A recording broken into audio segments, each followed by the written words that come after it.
మన రామచంద్రపురంలో doctor BR Ambedkar Konaseema జిల్లాకి తలమానికంగా speed of doing business Konaseema Ambedkar Konaseema జిల్లా ప్రతి ఇంటికి ఒక పారిశ్రామికవేత్త రావాలి, ఒక ఎంటర్ప్రైనర్ ఉండాలి అని కూటమి ప్రభుత్వం ఎన్డీఏ కూటమి ప్రభుత్వం వచ్చాక గౌరవ ముఖ్యమంత్రి వారు చంద్రబాబు నాయుడు గారు, పవన్ కళ్యాణ్ గారు ఆలోచనలకి అనుగుణంగా ఈనాటి ఈ కార్యక్రమానికి నాంది పలికినటువంటి మన రాష్ట్ర మంత్రివర్యులు, యువ నాయకులు, నాకు అత్యంత ఆత్మీయులు శ్రీ వాసుశెట్టి సుభాష్ గారు, మన జిల్లా గౌరవ కలెక్టర్ గారు శ్రీ రావురాల మహేష్ కుమార్ గారు, వేదిక నిర్వహించినటువంటి జనసేన నాయకులు శ్రీ చంద్రశేఖర్ గారు, శ్రీ బీజేపీ నాయకులు శంకర్ నారాయణ గారు, గరికపేట సూర్యనారాయణ గారు,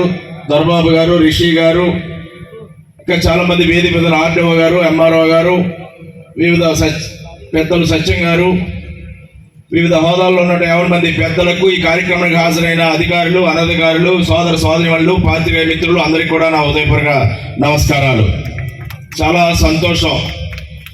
ఈ యొక్క అవగాహన సదస్సు ఏదైతే ఎంఎస్ఎంఈ మీద మైక్రో, స్మాల్, మీడియం, మేజర్ పారిశ్రామికంగా అభివృద్ధి చెందాలి, వ్యవసాయ ఆధారిత ప్రాంతం, ఇక్కడ ఉన్నటువంటి పారిశ్రామిక అవసరాలను గుర్తించి ఇక్కడున్న ప్రజానికానికి తగ్గట్టుగా, నేటివిటీకి తగ్గట్టుగా ఏ విధంగా వారి స్కిల్స్ అప్గ్రేడ్ చేసుకుని చిన్న మధ్య తరహా పరిశ్రమలు ఏర్పాటు చేసుకోవడం ప్రోత్సాహం అందివ్వాలి, ఆ పరిశ్రమల మీద అవగాహన కల్పించాలి, ఇక్కడ ఉన్న వనరులు ఏ విధంగా ఉన్నాయి, రాష్ట్ర ప్రభుత్వ సహాయ సహకారాలు ఏ విధంగా ఉన్నాయి, ఇన్సెంటివ్స్ ఏమున్నాయి, సబ్సిడీస్ ఏమున్నాయి, బ్యాంక్స్ కూడా లోన్స్ ఏ విధంగా ప్రోత్సహించబోతా ఉన్నారు, కేంద్ర ప్రభుత్వ సహాయం ఏ విధంగా ఉంది, పారిశ్రామిక పాలసీ ఏ విధంగా ఉంది, లేదా టూరిజం పాలసీ ఏ విధంగా ఉంది, ఫుడ్ ప్రాసెసింగ్ పాలసీ ఏ విధంగా ఉంది, ఈ విధమైన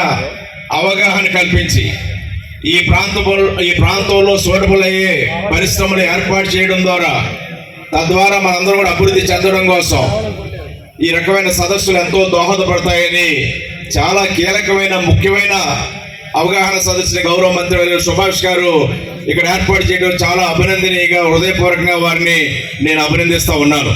ఇది జిల్లాలో అన్ని నియోజకవర్గాల్లో కూడా జరపాలనేది కూడా కలెక్టర్ గారు కూడా ఇందాక చెప్పడం జరిగింది.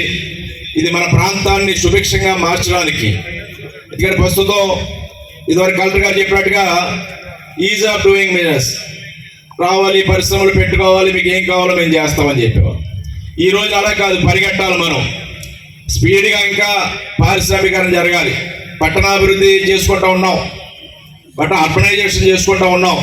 దానికి తగ్గట్టుగా మన యొక్క పారిశ్రామికరణ, పర్యాటకాన్ని కూడా మన ప్రాంతాల్లో ఎక్కువ పర్యాటకాన్ని ప్రోత్సహించాలనేది కూడా అందరూ కూడా అనుకుంటూ ఉన్నాం. వ్యవసాయ ఆధారిత పరిశ్రమలు మనకు ఉన్న కొబ్బరి అవనివ్వండి, అరటి అవనివ్వండి, లేదా ఇక్కడ ఉన్నటువంటి వ్యవసాయ ఉత్పత్తులు, లేదా కోకో ఉంది, లేదా పామాయిల్ కూడా ఈ మధ్య ప్రమోట్ చేస్తున్నారు. ఇవన్నీ కూడా ఆల్టర్నేటివ్ క్రాప్స్, హార్టికల్చర్ ద్వారా కానీ ఏదైనా ఆల్టర్నేటివ్ క్రాప్స్ రైతుకి కూడా అనుసంధానంగా ఎక్కువ ఆదాయం వచ్చేలాగా అది ప్రాసెసింగ్ చేయడం ద్వారా, అంటే అప్గ్రేడ్ అవడం ద్వారా వాల్యూ ఎడిషన్ వస్తే, మన వ్యవసాయ ఉత్పత్తులకి వాల్యూ ఎడిషన్ తీసుకురాగలిగితే ఇంకా ఆదాయం వస్తుంది, రైతుకు కూడా గిట్టుబాటు ధర వస్తుంది.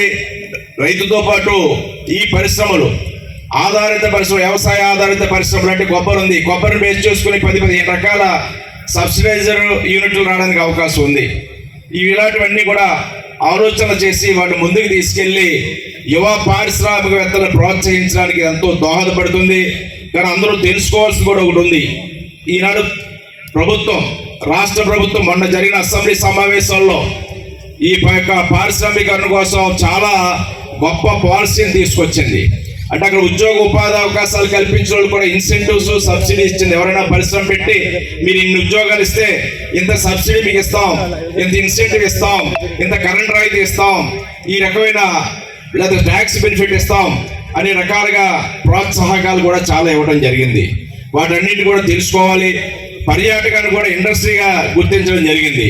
పర్యాటక రంగాన్ని కూడా ఎక్కడికెక్కడ టెంపుల్ టూరిజం లేదా పర్యాటకులను ఆకర్షించే ప్రాంతాలు ఏమున్నా వాటిని గుర్తించి అభివృద్ధి చేయాలనే ఆలోచనతో కూడా ప్రభుత్వం ప్రతి నియోజకవర్గాన్ని ఒక పర్యాటకాలు ఏమున్నాయో చూసి అభివృద్ధి చేయాలని ప్రతి నియోజకవర్గం కూడా ఎంఎస్ఎంఈ పార్క్స్ ఒక 10 ఎకరాలు 20 ఎకరాలు 30 ఎకరాలు 50 ఎకరాల దాకా మన అవసరం అక్కడ పరిస్థితులను బట్టి మన శక్తిని బట్టి ప్రతి నియోజకవర్గంలో కూడా పరిశ్రమలు ఏర్పాటు చేయడం కోసం ఒక ఎంఎస్ఎంఈ పార్కును కూడా ఏర్పాటు చేయాలి అనేది ప్రభుత్వ సంకల్పం.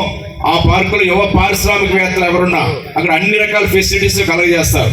అక్కడ ఆ పార్కులోకి వెళ్ళి వారు ఏదైనా చూస్ చేసుకుని ఒక ఇండస్ట్రీని వాళ్ళ శక్తికి మించి వాళ్ళ శక్తికి సరిపడగా వాళ్ళు పెట్టుకోవడానికి ముందుకు వెళ్తే అన్ని రకాల కూడా అక్కడ అనుమతులు కానీ లేదా అన్ని రకాల ప్రోత్సాహకాలు వస్తాయి. కాబట్టి ఇటువంటివన్నీ తెలుసుకుని ముందుకు వెయ్యాలని మన ప్రాంతం అంతా కూడా ఇక్కడ వనరులు వినియోగించిన పారిశ్రామిక అభివృద్ధి చెందాలని కోరుకుంటూ మరి గౌరవ మంత్రి సుభాష్ గారు నన్ను కూడా ఆహ్వానించడం జరిగింది. వారెంతో మీరు కూడా రావాలని అంటే ఇది ఒక మంచి కార్యక్రమంగా ఇక్కడ విషయాలన్నీ తెలియజేసి మా నియోజకవర్గాన్ని కూడా మనం అక్కడ ఏర్పాటు చేసుకోవడం బాగుంటుంది, ఒక అవగాహన అవుతున్న ఉద్దేశంతో ఇక్కడ రావడం జరిగింది. దానికి సహకరించిన మీ అందరికీ కూడా నాకు అవకాశం ఇచ్చినందుకు ధన్యవాదాలు తెలియజేసుకుంటూ అందరికీ నమస్కారాలతో సెలవు తీసుకుంటూ ఉన్నాను.